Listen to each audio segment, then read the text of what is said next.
Hello नमस्कार प्यारे विद्यार्थियों, आप सभी का प्रभा एकेडमी में हार्दिक स्वागत और अभिनंदन। कैसे हैं आप सब लोग? उम्मीद करता हूं कि आप सब लोग स्वस्थ और मस्त होंगे, धुआंधार पढ़ाई कर रहे होंगे। तो मैं आपके लिए फास्टली रिवीजन के लिए जो हमारे हैंड रिटन नोट्स हैं, उन नोट्स की पीडीएफ को समझाने वाला हूँ, जिसमें आपको बहुत सारी चीज़ें एक कम समय में समझ में आ जाएगी। ठीक है, तो हम स्टार्ट करते हैं।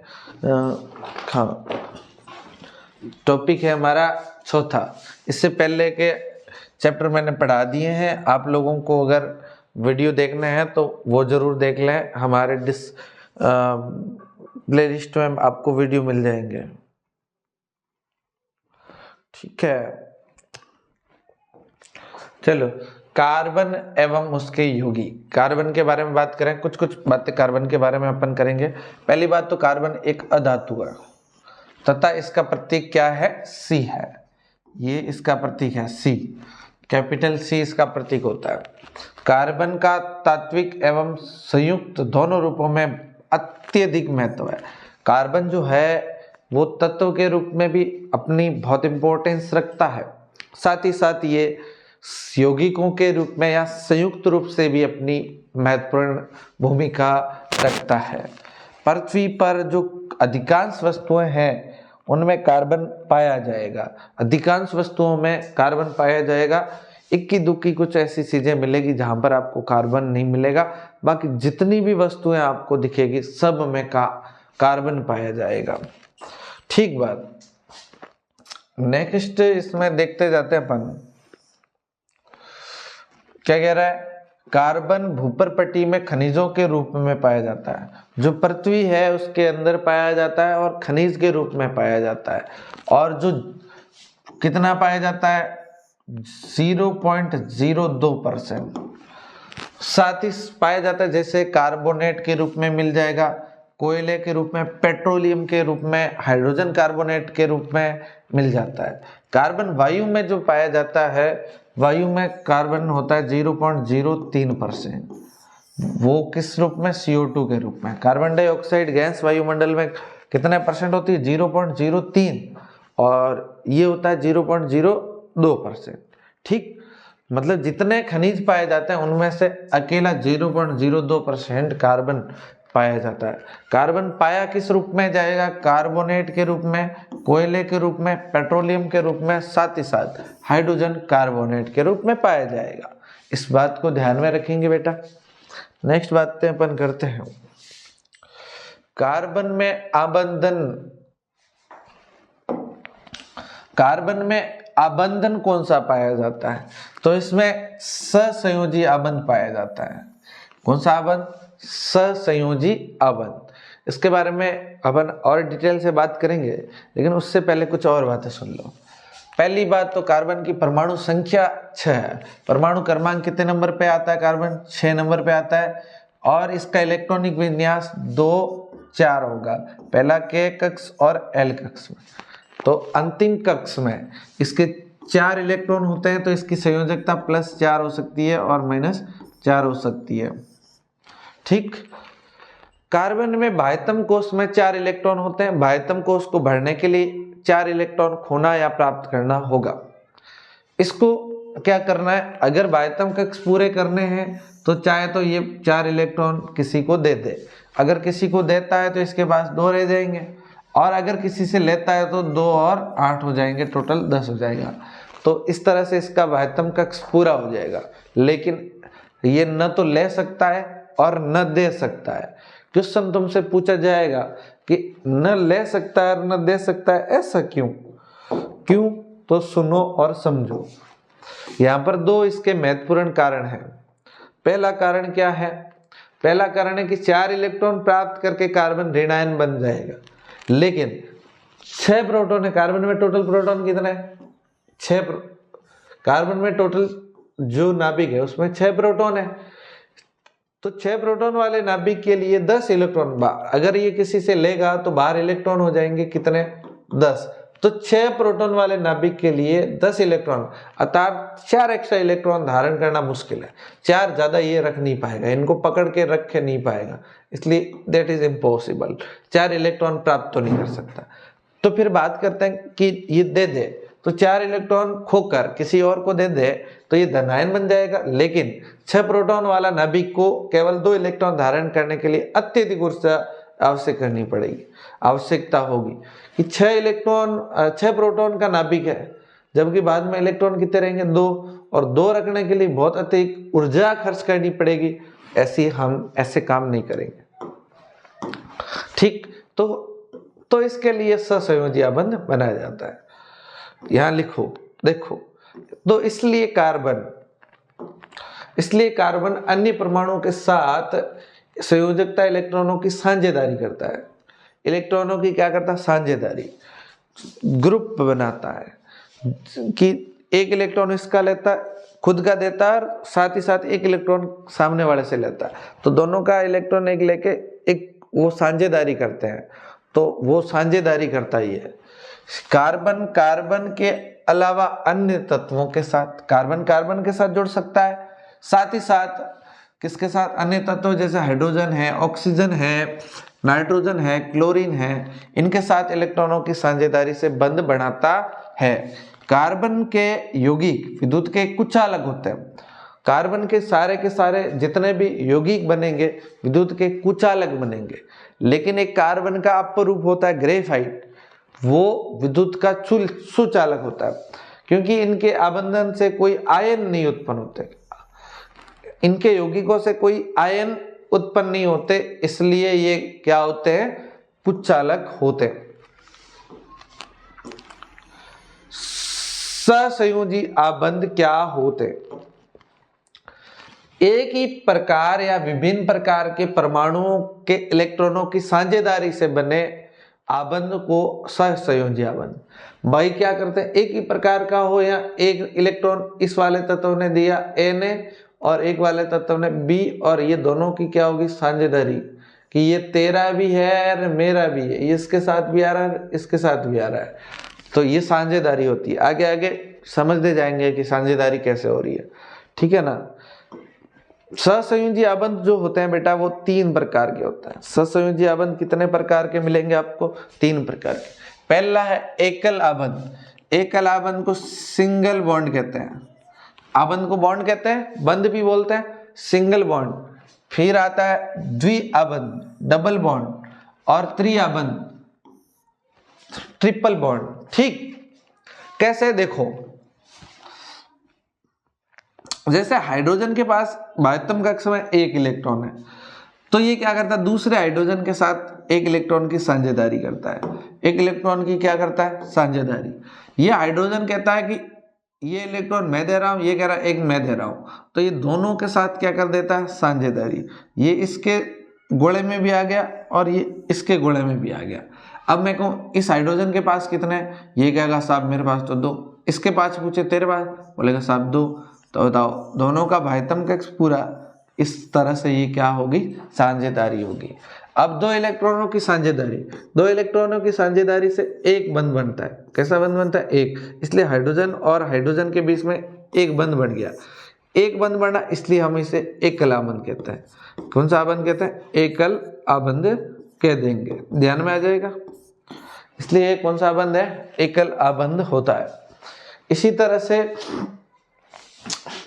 ये और इसकी कहानी समझते हैं, हम बातों को समझते जा रहे हैं, जानना है ना। कि जैसे ऑक्सीजन है, तो तुम बताओ ऑक्सीजन के बाह्यतम कक्ष में कितने इलेक्ट्रॉन? 1 2। ऑक्सीजन के बाह्यतम कक्ष में कितने इलेक्ट्रॉन होता है? 2 3 4 5 और 6। एक के बाद 6। इसी तरह से इसके पास भी 6। 1 2 3 4 5 और 6। तुम ही नालायक बताओ मेरे को कि 6 है तो बाह्यतम कक्ष पूरा करने के लिए 8 चाहिए, इसको भी 8 चाहिए। तो ये क्या करते हैं? दोनों की 2 इलेक्ट्रॉनों की साझेदारी करते हैं। इसलिए इसने क्या कहा? ये इलेक्ट्रॉन मेरा साझेदारी में, ये भी साझेदारी में, तू भी ये दे, तू भी ये दे। तो इसने 2 की साझेदारी करी, 2 की साझेदारी करी, तो ये दोनों के पाले में आ गए। और ये भी दोनों के पाले में आ गए। अब बताओ इसके पास कितने हो रहे हैं टोटल, 1 2 3 4 5 6 7 8, इसके पास 7 8, और इसके पास भी, ये भी इसमें भी गिने हुए 1 2 3 4 5 6 7 7 और ये एक 8 हो गए। इस तरह से हम कह सकते हैं कि इन्होंने 2 इलेक्ट्रॉन की साझेदारी करी। तो 2 इलेक्ट्रॉन की साझेदारी यहाँ देखते जाओ, ये दिख नहीं रहा होगा तो मैं थोड़ा सा कलर चेंज कर देता हूँ। ये देखो, एक इलेक्ट्रॉन ये और एक ये, एक की साझेदारी और नीचे एक और की साझेदारी, तो टोटल 4 इलेक्ट्रॉन की साझेदारी हुई। तो 4 इलेक्ट्रॉन की जब साझेदारी हुई बेटा, तो इनके बीच में बॉन्ड जो बनेंगे, 2 इलेक्ट्रॉनों से एक बॉन्ड बना, तो 4 से 2 बने, इसलिए ऑक्सीजन और ऑक्सीजन के बीच में डबल बॉन्ड बन गया, 2 बंध बने, इसलिए ये द्विआबंध। और जबकि ये कैसा आबंध है, सिंगल आबंध। ऐसा क्लोरीन में भी होता है। समझ में आया? ये कैसे है, सुनो, कि जैसे मान लो किसी के कर्म फुटे हो तो तुम्हारी शादी हो जाए, तो ये हो गया तुम और तुम्हारी होगी शादी, 20 से, दोनों की शादी होगी। अब मान लो तुमने ले आई कार, क्या ले आई, एक कार, और एक कार इसने भी लाई, एक कार, दोनों ने ले आया कार। अब घर वाले पूछ रहे हैं तुम्हारे तुम्हारे 2 कार है क्या, ये कह रहा है यस सर 2। इसको पूछा तुम्हारे कार कितनी है, कह 2। बताओ टोटल कितनी कार है, कार तो 2 ही है, लेकिन ये 2 ये बता रहा है, 2 ये बता रहा है, तो 4 थोड़ी हुई, 4 नहीं हुई। ये क्या है, साझेदारी है, दोनों की शादी हो रही है, दोनों के बीच। दूसरी बात, यहाँ पर एक और एग्जाम्पल से मैं आपको समझाने की कोशिश करता हूँ कि जैसे आप सिंपल सा, आपने एक दुकान खोली, एक ए आदमी और एक बी आदमी, दोनों ने मिलकर एक क्या खोल दी, दुकान, दोनों की है साझेदारी। क्या है, दोनों की साझेदारी। फिर अब आता हो, ये आदमी कहेगा ये दुकान किसकी है, मेरी, ये कहेगा ये दुकान है मेरी। तो बताओ दुकान कितनी, अगर कुछ इसको पूछेगा तेरे दुकान है कितनी दुकान है, ये कहेगा एक दुकान मेरे। इसको पूछेंगे तेरे दुकान, एक दुकान मेरे। तो बताओ दुकान टोटल है ही एक, लेकिन दोनों की साझेदारी है, तो ये इसकी भी मानी जाएगी, इसकी भी मानी जाएगी। बस सिंपल सा यही हुआ, इलेक्ट्रॉनों की साझेदारी यहाँ पर हो रही है, इलेक्ट्रॉन इधर वाले में भी काउंट, इधर वाले में भी काउंट। समझ में आ जाएगा? इसी तरह से त्रिआबंध में 3 इलेक्ट्रॉनों की साझेदारी होती है। जैसे नाइट्रोजन में हो गया, नाइट्रोजन ने 3 इलेक्ट्रॉन, 1 2 3 4 5 और 6, 3 इसके हैं 3 इसके हैं, 6 इलेक्ट्रॉनों की साझेदारी हुई, तो 6 से 3 आबंध बने, इसलिए हम त्रिआबंध कहते हैं। ध्यान में आए? नेक्स्ट एक नाम आता मेथेन। सुनो, मेथेन क्या होता है? सबसे पहली बात तो मेथेन का फॉर्मूला ध्यान रखना, CH4। मेथेन का फॉर्मूला CH4। मेथेन कार्बन का एक यौगिक है और ईंधन के रूप में अधिक का अधिक उपयोग होता है इसका, ईंधन के रूप में, जलाने के रूप में। बायोगैस एवं संपीड़ित प्राकृतिक गैस CNG का, CNG क्या काम आती है? संपीड़ित कंप्रेस्ड नेचुरल गैस, ये काम आती है वाहनों में ईंधन के रूप में।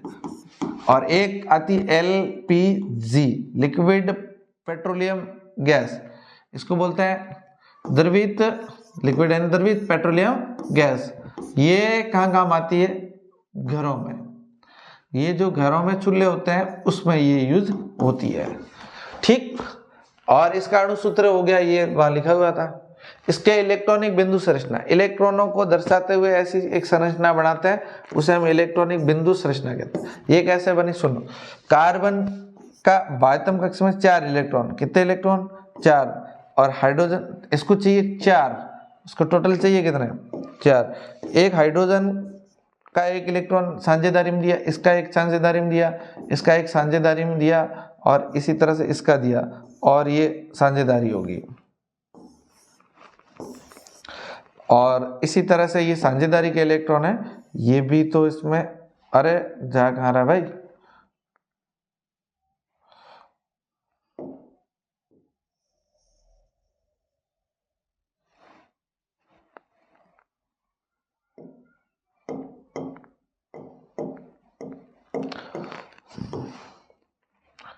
तो खैर कुल मिला के ये साझेदारी में आ जा रहे हैं, दिख जा रहे होंगे आपको।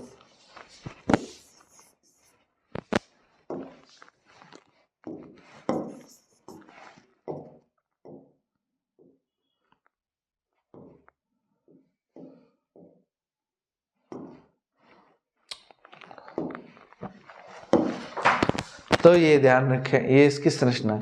और इसी तरह का संरचना सूत्र होता है। इसका संरचना सूत्र कैसे होता है, एक इधर बंद, एक इधर बंद, एक नीचे बंद और एक साइड बंद, ये इसका संरचना सूत्र। और ये इलेक्ट्रॉनिक बिंदु संरचना है। इलेक्ट्रॉनिक बिंदु संरचना पूछे तो इस तरह का डायग्राम बनाना, जबकि संरचना सूत्र पूछे तो आपको इस तरह का डायग्राम बनाना, जो ये मैंने बनाया। ठीक है, कार्बन के कुछ अपर रूपों की बात करते हैं अपन। कार्बन के अपर रूप, हीरा, graphite, fullerene, fullerene, fullerene, fullerene एक अलग होता है, फ्लोरीन अलग होता है। फ्लोरीन अलग है, ये फ्लोरीन है, ये ध्यान रखना। काजल जो आप आंखों में डालते हो, कोयला, ये सब क्या है, कार्बन के अपर रूप है। फिर शुद्ध कार्बन को अत्यधिक उच्च दाब एवं तापमान पर रखकर हीरे को संश्लेषित किया जा सकता है। हीरा कैसे बन जाएगा, कार्बन है और कार्बन को अत्यधिक दाब पे रखो और ज्यादा दाब दो तो वो हीरा जो है, जो कार्बन है वो हीरा बन जाता है। तो हीरा भी एक कार्बन का अपरूप है। परमाणुओं के साथ आबंधित होता है। हीरे में कार्बन का एक परमाणु कार्बन के 4 अन्य परमाणुओं के साथ आबंधित होता है, जिससे एक दृढ़ त्रिआयामी संरचना बनती है, त्रिआयामी। फिर बात करते हैं ग्रेफाइट। ग्रेफाइट में प्रत्येक कार्बन परमाणु अन्य 3 के साथ जुड़ता है, आबंधित होता है, जिससे एक षटकोणीय व्यू बनता है। षटकोणीय, ये भी नाम ध्यान रखें ताकि एग्जाम में पूछ ले कि हीरे की संरचना कैसी होती है, तो दृढ़ त्रिआयामी संरचना होती है, जबकि कार्बन की ग्रेफाइट की षटकोणीय संरचना होती है। ग्रेफाइट की संरचना में षटकोणीय तल एक दूसरे के ऊपर व्यवस्थित होता है। षटकोण बनता है एक धर्म ऐसे ऐसे ऐसे ऐसे और ऐसे, फिर इसके नीचे जस्ट वापस इसके नीचे ऐसी संरचनाएं बनती रहती, इसके नीचे और ऐसे एक के नीचे एक इस तरह से व्यवस्थित होते जाते हैं। समझ रहे हो बात को?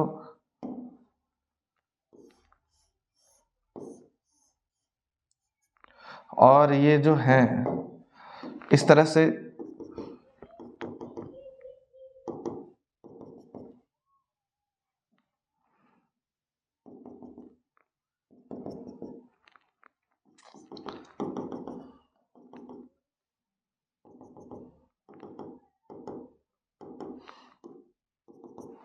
इस तरह से कुछ संरचना बनती है षटकोणीय। खैर संरचना ज्यादा नहीं पूछी जाती है।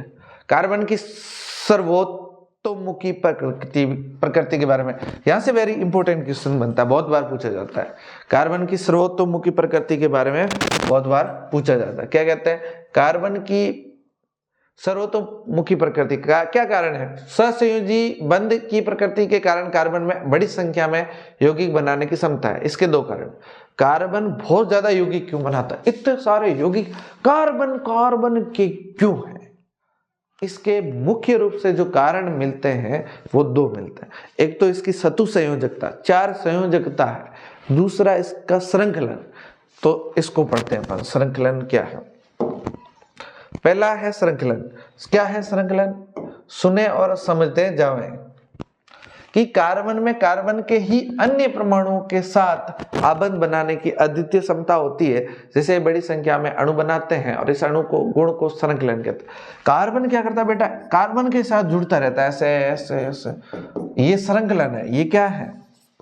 इसे श्रृंखलन कहता है। कार्बन के ही अन्य परमाणुओं के साथ आबंध बनाने की अद्वितीय क्षमता है, बहुत लगातार बनाता ही जाता है। और दूसरा होता है सतु संयोजकता।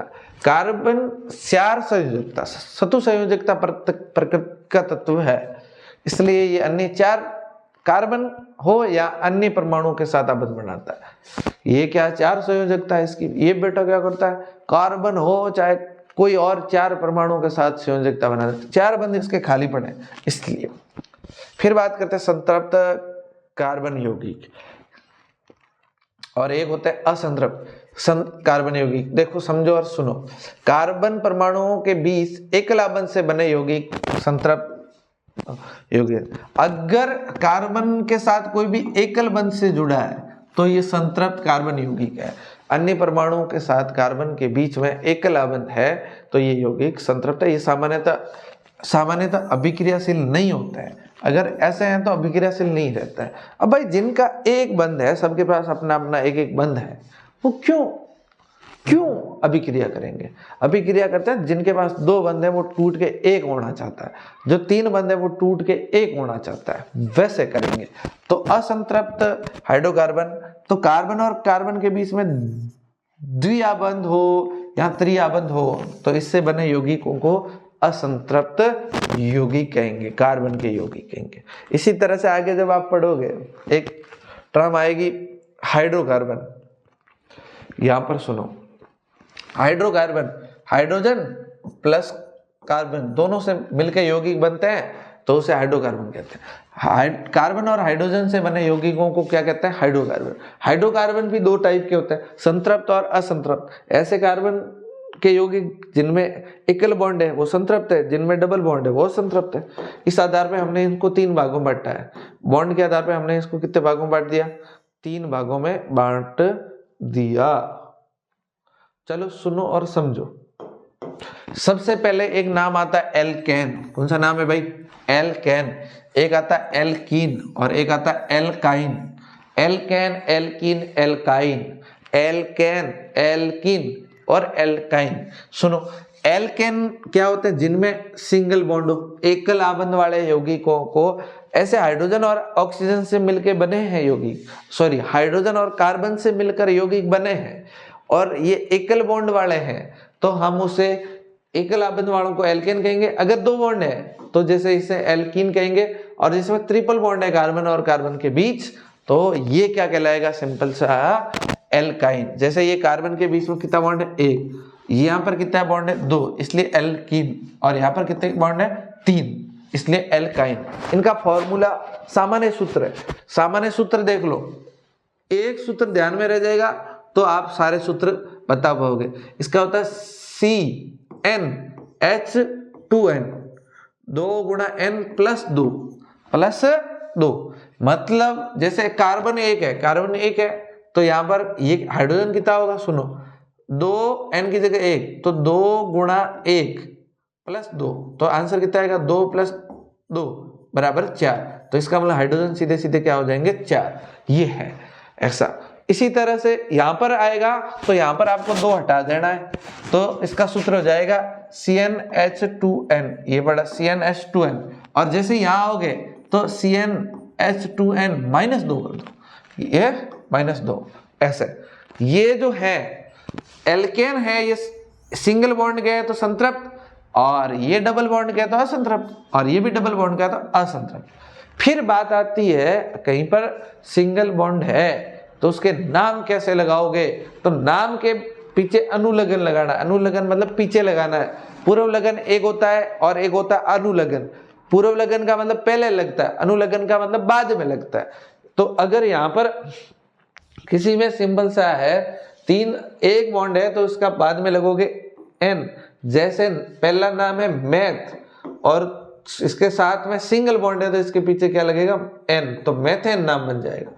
और यहाँ पर अगर एल्कीन है, डबल बॉन्ड है तो इन लगाओगे, और ट्रिपल बॉन्ड है तो आइन लगाओगे। एल्काइन है तो क्या लगाओगे? आइन, और एल्कीन का इन और एल्केन का एन। ये ध्यान में रह जाएगा। सिंपल सा क्वेश्चन पूछा गया कई बार कि एल्केन का सामान्य सूत्र बताओ या एल्केन का पूर्व लगन बताओ। ऐसे ऐसे सवाल इस छोटे से पन्ने में से बने हैं आपके। फिर ये कुछ ध्यान रखें आप। यहाँ पर मेनली आपको मैं कुछ बातें बताना चाहता हूं। अगर एक कार्बन होता है बेटा, एक कार्बन होता है तो उसे आप मैथ कहते हैं। 2 होते हैं तो उसे एथ कहते हैं। 3 होते हैं तो इसे प्रोप कहते हैं। 4 होते हैं तो इसे पेंट कहते हैं, और 6 होते हैं, 4 होते हैं तो ब्यूट कहते हैं, सॉरी 4 होते हैं तो ब्यूट कहते हैं, 5 होते हैं तो पेंट कहते हैं, और 6 होते हैं तो हेक्स कहते हैं। इतना सा आप ध्यान रखें, 6 तक कार्बन। इसी तरह से आपको कार्बन की संख्या लेनी है, 1 ले हो चाहे 2 ले हो, और फिर आपको एल्केन, सामान्य एल्केन के सूत्र बनाने हैं। सामान्य एल्केन के सूत्र बना रहे हैं हम। किसके सूत्र बना रहे हैं? एल्केन के सूत्र बना रहे हैं। सुनो और समझो। इसका क्या करना, एक कार्बन है तो नाम आएगा मैथ, और मैथ आएगा साथ ही साथ इसके पीछे क्या लगेगा, एन, तो मैथेन नाम बनेगा। मैथेन, 1-2 कार्बन एथ और ane, methane. 3 carbon propane, 4 carbon butane, 5 carbon pentane, 6 carbon hex और हेक्सेन। इतनी बढ़ानी है, आगे नहीं बढ़ानी। फिर इसका फॉर्मूला, एक का फॉर्मूला मैं आपको बना के बताना चाहता हूं। एथेन, एथेन में कार्बन कितने होते हैं? 2। फॉर्मूला याद करो, CnH2n+2। तो यहां पर आप एक बात बताओ मेरे को, कार्बन कितने? 2, फिर H और 2 और N की जगह 2 रखो, 2 × 2 + 2, तो बताओ 2 × 2 4 + 2 6, तो बताओ टोटल कार्बन हाइड्रोजन कितने लेने हैं? 6, तो यहाँ हाइड्रोजन 6 आएगा। C2H6, ऐसा फॉर्मूला बना नहीं बना, ये देखो। और फिर इस तरह से इसकी संरचनाएं बनती है। इस नोट्स में मैंने डाली हुई है, बहुत सिंपल चीजें। आप क्या करेंगे, डिस्क्रिप्शन में लिंक लेंगे और वहां से इसको डाउनलोड करके देखेंगे, अच्छे से नोट्स को पढ़ेंगे, ठीक है ना। इसी तरह से आप किसका बना सकते हैं? एल्कीन का। एल्कीन सुनो, एक कार्बन होता है मैथ, लेकिन मैथ कार्बन कार्बन के बीच में ही डबल बॉन्ड बनता है, और हाइड्रोजन के साथ तो डबल बॉन्ड बना नहीं सकता, इसलिए कार्बन के साथ ही बनेगा। तो अकेला कार्बन मैथ से क्या नहीं बन पाएगा? एल्कीन नहीं बन पाएगा। एक कार्बन का न तो एल्कीन होता है, न ही एल्काइन होता है, इसलिए 2 कार्बन से शुरू होता है। 2 कार्बन को कहते हैं एथ, और इसके पीछे क्या लगोगे? इन, एथ इन, तो एथीन बन जाएगा। Prop ene, propene, but ene, butene.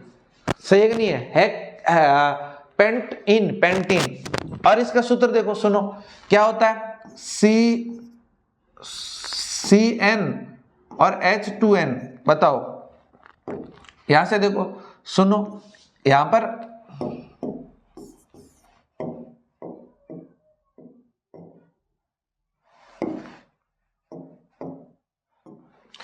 पर देखो H, पहले फॉर्मूला लिखते सामान्य, NH2N। अब आप एक बात बताओ मेरे को, N की जगह 2 रख लो, N प्लस हाइड्रोजन, अरे दोबारा सुनो, HNH2N, N की जगह 2 और हाइड्रोजन 2 × 2, N की जगह 2, तो 2H4, ये फॉर्मूला बन जाता है। इसी तरह से आपके ये फॉर्मूले बन जाएंगे। आपको कहीं पर एक डबल बॉन्ड लगाना है, बाकी वाले की कार्बन की संयोजकता पूरी करते जाना है। एक, जैसे ये कार्बन है, एक डबल बॉन्ड बना दिया, फिर कार्बन जोड़ दो 3, 1 2 3 हो गए। अब इसकी 1 और 1 2 3 और 1 ये 4 बंद हो गए। इसके 1 2 3 और 1 ये 4 हो गए। इसी तरह से इसके 1 2 3 और ये 4, इस तरह से ये 3 कार्बन की संरचना बन गई। तो 3 कार्बन की संरचना क्या होती है? प्रोपेन। ऐसे आप बना सकते हैं। रिवीजन है बेटा, इसलिए फास्ट चलना है, कोई डाउट आए तो पूछते जाना। एल्काइन का बनाना है। एल्काइन का कैसे बनाएंगे? मैंने पहले बताया, एक कार्बन का एल्काइन नहीं बन सकता। एल्काइन का सामान्य सूत्र बताओ, CnH2n। मान लो 3 कार्बन ले लिए, 3 कार्बन और H 2 × N 3, तो 3 2 6, C3S कितना हो जाएगा? 6। सॉरी, माइनस भी तो 2 है, फॉर्मूला गलत लिख दिया। अब देखो, C3 और H 3 × 2, पहले 2 लिख लेते हैं, 2 × 3 - 2, तो बताओ C3H 2 × 2 कितना? 3 × 2 6, 6 - 2 4, H4, ये ऐसा फॉर्मूला सूत्र बना कि नहीं बना? ये किसका बन गया? प्रोपाइन का। 3 कार्बन को क्या कहते हैं? प्रोप, और इसके साथ में जुड़ेगा इन तो प्रोपाइन, ये नाम हो जाएगा। और इसमें क्या करना है? डायग्राम कैसे बनाना, अभी का अभी मैं आपको बता के दिखाता हूँ। 3 कार्बन है, सी के मध्य 3 बॉन्ड लगाओ, फिर 1 कार्बन और लगाओ, इसका एक बंद पूरा करो, 1 पूरा हो गया, 1 2 3 4 बंद हो गए। इस कार्बन के देखो 1 2 3 और 4, इसके तो पूरे ही है, इसके करो 1 2 3 और ये ऑलरेडी 4 है ही है, तो ये इसका ये हो जाता है संरचना सूत्र। और ये आणविक सूत्र है। इस तरह के सूत्र जो सीधे लिखे हुए हैं आणविक है, इस तरह की जो संरचना बना रखी है वो संरचना सूत्र है। और अगर हम इसके इलेक्ट्रॉनिक इलेक्ट्रॉन दर्शा के बनाए तो इलेक्ट्रॉनिक संरचना सूत्र होता है। संरचना के आधार पे हाइड्रोकार्बन होते हैं 3 टाइप के, उनके बारे में अपन बाद में बात करेंगे। आज हम इतना ही पढ़ते हैं, बाकी की बातें कल की क्लास में करेंगे। तो आई होप कि आपको इस क्लास से बहुत ज़्यादा हेल्प मिलेगी, बहुत फ़ायदा होगा आपके बोर्ड में। कल मैंने 10वीं कक्षा की बोर्ड की कॉपी भी दिखाई, तो वो भी आप वहाँ से देख सकते हैं। और वीडियो अच्छा लगे तो लाइक करना, कमेंट करके बताना कैसा लग रहा है, साथ ही साथ अपने प्यारे दोस्तों को शेयर ज़रूर करना। Thank you very much, good night, ख्याल रखिए और मस्त पढ़ाई करिए।